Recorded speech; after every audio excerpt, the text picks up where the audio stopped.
Just hold it like this. You don't want to drop it because it can deploy the spray, but it's not harmful if it gets deployed. You just have to start again with another one. Gabi Fuentes is explaining a new skill learned by her library staff, administering an emergency drug that can temporarily reverse opioid overdoses. In America's deepening fight against the drug fentanyl, Tacoma's library now has a dispensing machine for the potentially life-saving antidote naloxone, alongside its free hot coffee and COVID tests. We worked with the Tacoma Needle Exchange to create a contract basically to help us support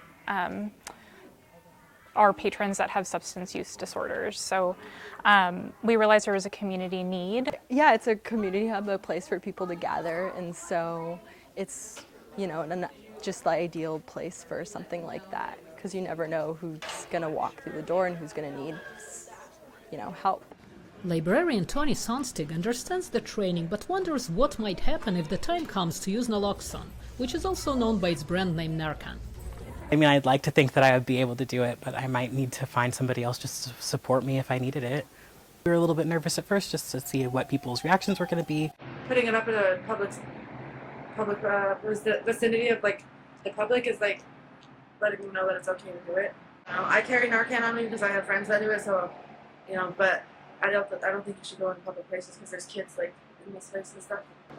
Washington State Health Officer enacted a standing order allowing anyone here to obtain naloxone without a prescription. University of Washington epidemiologist Caleb Banta-Green says making it accessible will prevent more death.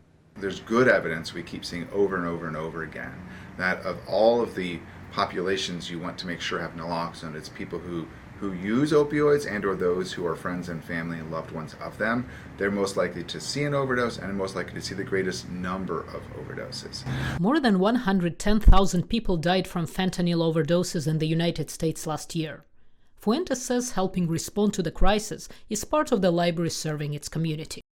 A lot of people have reached out to us to say they've lost family members to addiction recently, and this, just knowing that they have the tool to be able to prevent a death like that has just been so important to our community. With 2 expert panels unanimously advising the U.S. Food and Drug Administration to approve making naloxone available without a prescription, machines like this could soon become a familiar sight in other public institutions. Natasha Mozgovaya, VOA News, Tacoma, Washington.